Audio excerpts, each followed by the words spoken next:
Fala pessoal, muito bom dia, sejam bem-vindos ao 8º episódio dessa segunda temporada do podcast Spoilers da Vida.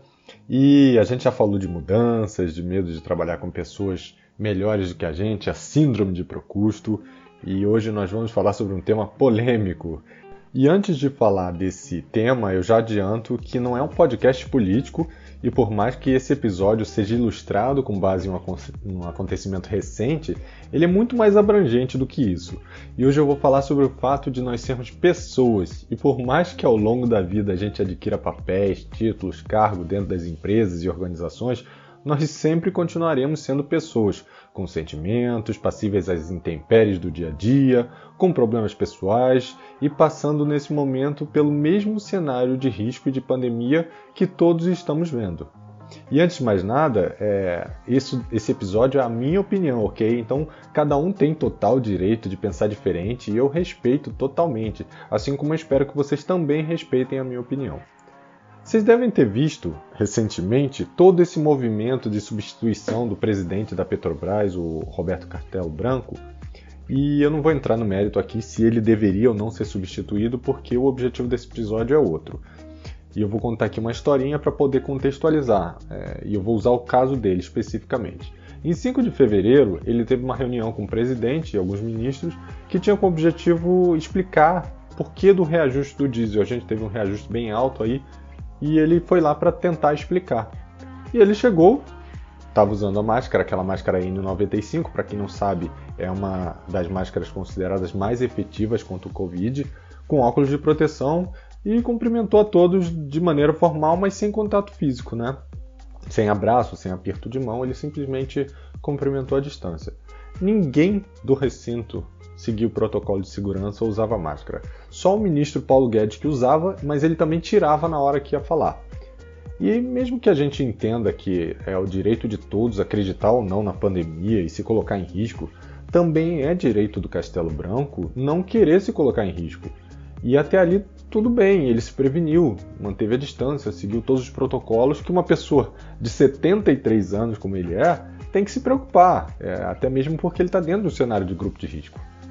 E ao invés de respeitar esse cenário, ele foi criticado e até perguntaram o motivo dele estar vestido de astronauta para a reunião no palácio. E isso foi uma coisa, assim, não apenas desrespeitosa, mas contundente, de atacar o outro. E tem também um trecho aqui que foi retirado da revista Época, que aconteceu depois da declaração da troca do presidente, que se refere a uma fala do nosso presidente da República em relação ao Castelo Branco, tá? Eu vou falar na íntegra aqui. O atual presidente da Petrobras está há 11 meses em casa sem trabalhar. Trabalha de forma remota. Agora, o chefe tem que estar lá na frente, bem como seus diretores. Então isso para mim é inadmissível. E, novamente, o meu objetivo não é entrar no mérito se durante esses 11 meses ou durante todo o mandato dele a atuação dele foi boa ou foi ruim, ou trouxe benefícios ou malefícios. Eu estou trazendo para um contexto de pessoas para esse episódio. Eu estou ilustrando através desse cenário que a gente teve, tá? Até aqui, pessoal, o episódio foi só para contextualizar. E agora eu vou entrar um pouco no que eu acredito e no que é a minha opinião, ok? Minha opinião. Antes de tudo, nós somos pessoas. Alguns de nós estão passando por momentos de ansiedade, tendo medo de morrer, medo de que alguém que a gente ama sofra ou nós mesmos soframos por conta dessa pandemia, medo de passar por um momento de dificuldade, seja financeira, seja de saúde, características do ser humano, que é sim, provido de emoções que moldam os nossos comportamentos e sim, por conta dessas emoções, nós vamos tentar nos proteger, isso é natural. Mas eu entendo que também existem pessoas que precisam se preocupar com seus salários, em manter sua casa, em levar comida, em cuidar dos seus filhos, da sua família, e não conseguem se dar o direito de evitar, por exemplo, um ônibus, uma aglomeração, um BRT cheio, um ambiente de trabalho que não segue as normas. Eu entendo e respeito isso. Ah, Bruno, mas essas pessoas podem, é só elas trocarem de emprego. E será que com todos esses medos que essa pessoa tem, com esse cenário que está acontecendo, ela vai pensar em trocar de emprego? Eu sinceramente acho que não. E às vezes não é tão simples. Vamos pensar num caso de um metalúrgico, de um dentista, de um motorista de Uber, que não teriam, por exemplo, como evitar o local de trabalho. Como é que eles vão fazer? Como é que um dentista vai atender à distância? Como é que um metalúrgico vai produzir não estando ali em contato com as ferramentas que ele precisa, com as peças que ele vai atuar? Então isso não faz muito sentido. Como é que eles vão fazer?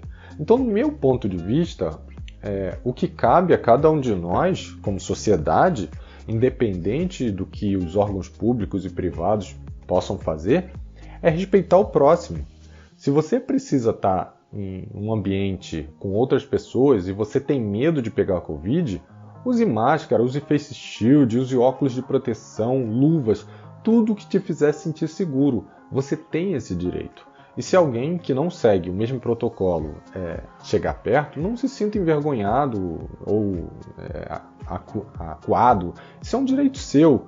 Por outro lado, se você é uma pessoa que não segue os protocolos porque você não acredita ou até mesmo porque você está cansado, tem muitas pessoas que eu vejo que seguiram o protocolo durante muito tempo e ficaram cansados, ou pegaram Covid e acham que agora não tem mais a possibilidade de pegar Covid, não tem problema.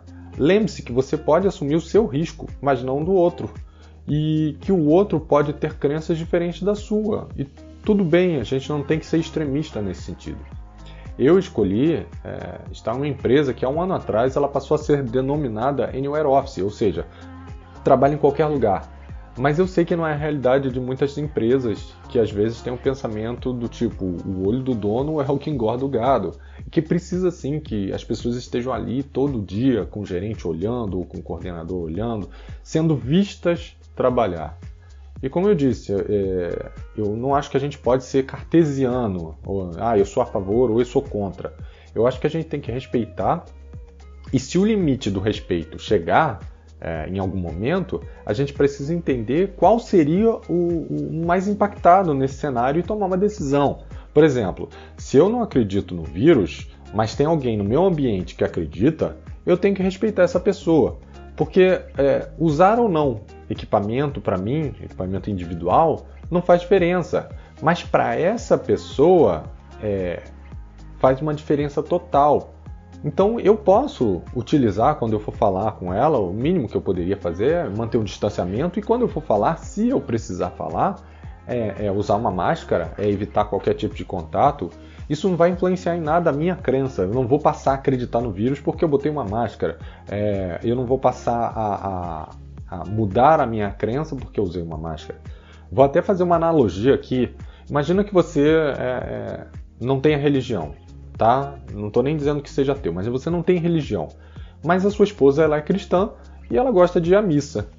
E ir à missa com ela, ir à igreja com ela, não muda você, não muda sua crença, não te desvirtua, não tem efeito negativo nenhum. Mas para ela tem um efeito super positivo. Agora, imagine que seja o contrário, que você não quer ir à igreja e que ela não pode ir à igreja por sua causa. Você vai continuar sem efeito nenhum, concorda? Mas ela vai se sentir triste e talvez até mesmo desrespeitada. E ainda existe um terceiro cenário, que você pode ficar em casa enquanto ela vai para a missa. Cada um respeitando a individualidade do outro. Que no nosso cenário, por exemplo, poderia ser uma pessoa trabalhando de home office e se protegendo da forma como ela acha mais adequada, e o outro trabalhando no escritório, caso ele não acredite ou caso ele realmente precise estar lá. Entendem? A gente tem que ser inteligente para saber lidar com essa situação. E pensamentos muito ortodoxos, eles não vão ajudar a resolver, eles vão piorar ainda mais. E o segundo ponto, relacionado ao home office, nossa, esse me incomoda muito, as pessoas acharem que quem está de casa não está trabalhando. Eu nunca trabalhei tanto quanto eu estou trabalhando agora durante a pandemia. E eu sei que eu não sou exceção à regra, não. Eu converso muito com as pessoas que estão em casa e eu vejo que a quantidade de trabalho ela não mudou. Em alguns casos ela até aumentou um pouco. Mas a gente precisou se adaptar para trabalhar em casa, criar novas rotinas, um novo modelo de comunicação. Tudo isso para conseguir entregar os resultados iguais ou melhores, independente do cenário que a gente está passando. E o nome disso é comprometimento. Então a gente está, sim, muito mais comprometido nesse momento. E, infelizmente, achar que, não, que quem está em casa não está trabalhando ou está trabalhando menos, e é um fato que acontece bastante, infelizmente, é um cenário que atrapalha, né? O cenário do presidente da Petrobras ele foi só icônico, mas isso é muito mais comum do que a gente imagina. Quanto maior o cargo, um diretor, um presidente, mais se tem a percepção de que a presença é fundamental. É como se fosse uma bola de neve. Se o presidente vai, ele exige que os diretores também têm que estar no presencial. E os diretores exigem que os gerentes estejam no presencial. E assim por diante. Cada um jogando um pouco da insatisfação para o nível de baixo. Inúmeras vezes eu já vi pessoas serem convocadas para uma reunião presencial simplesmente porque um dos principais patrocinadores de um projeto, por exemplo, ele estaria ali de forma presencial. Mesmo a gente, hoje em dia, tendo várias opções, por exemplo, a opção da reunião híbrida, onde parte poderia estar no presencial e parte na videoconferência. Foi exigido que as pessoas estivessem ali, aglomeradas, e às vezes com um patrocinador que não respeitava as normas de segurança, né, não usava máscara, simplesmente porque ele queria e ele tinha o peso do cargo. Isso é uma coisa que a gente tem que tomar muito cuidado.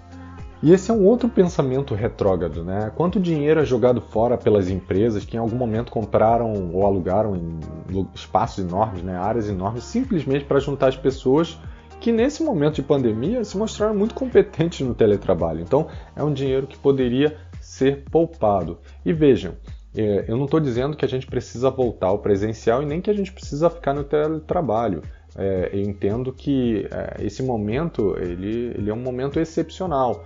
Uma coisa que essa pandemia me mostrou é que estar em casa é muito bom, é produtivo, dá qualidade de vida, segurança, melhora o tempo, melhora a alimentação, reduz custo. Nossa, são realmente muitas vantagens. Mas estar isolado das pessoas, por mais que a gente tenha um contato digital, tira algo que é muito mais importante, que é a nossa capacidade de socialização, de interagir, de rir junto, de conversar, de olhar no olho do outro e ter empatia. Então eu acredito que no futuro, no modelo futuro, a gente vai ter um modelo híbrido, com espaços de coworking, colaboração, onde as próprias fronteiras das empresas, né, elas vão ser diminuídas. A gente pode ter duas empresas trabalhando no mesmo espaço, onde as pessoas dessas empresas possam estar interagindo. Mas enquanto isso não acontece, né, a gente precisa ser flexível e saber lidar com essa nova realidade, respeitando e acreditando o modelo que está em transição. E por isso que eu entro na última questão aqui, que é a questão econômica. E eu não tenho a pretensão de entrar no detalhe dos impactos econômicos globais e do país, nem é o objetivo desse podcast. Mas eu entendo sim que tudo isso gera impactos em todos os aspectos. Pessoas que perderam emprego porque trabalhavam em restaurantes, em locais onde essas empresas estavam, centros comerciais que fecharam, lojas, os próprios donos dos imóveis comerciais, que, por exemplo, em São Paulo se reduziu quase a 50% dos imóveis alugados. Então, isso sim, é claro que tudo isso é um impacto. Eu não fecho os olhos para isso. Mas, novamente, não é deixando o vírus se multiplicar e sofrer mutações mais severas e contagiosas que a gente vai resolver esses problemas. O foco, no meu ponto de vista, deixando bem claro que esse é o meu ponto de vista, é a vacinação em massa, é ter hospitais adequados para o recebimento desses pacientes, com tudo que se precisa, tanto em termos de pessoas para atendimento, quanto em termos de equipamento para essas pessoas e para os pacientes, é ter uma política pública de apoio e incentivo aos pequenos comerciantes, que são os grandes impactados, mas tudo isso sem bengalas, sem esmolas, sem farelos, que são ações que a gente às vezes vê de forma muito reativa, mas que não são sustentáveis. Eu acho que, para mim, esse seria o ponto principal. E, acima de tudo, tudo isso que eu falei, lembrar que, independente do nosso cargo ou papel na sociedade, nós somos pessoas. E é como pessoas que a gente deve se perceber e olhar ao próximo. Quando a humanidade ela é substituída por valores empresariais, políticos ou econômicos, a gente está indo num caminho muito obscuro. E esse foi um episódio muito diferente do que eu costumo fazer, mas eu queria trazer aqui uma reflexão, onde eu trago a reflexão sobre quem somos e não o que somos, porque os cargos, papéis, salários, tudo isso muda, mas o fato de sermos pessoas é incondicional. Eu espero que vocês tenham gostado. Segunda que vem a gente tem um novo episódio. Se gostou, curte, compartilha. Se Quiser deixar um comentário, fica à vontade e a gente se vê segunda que vem. Um abraço e até lá. Tchau, tchau.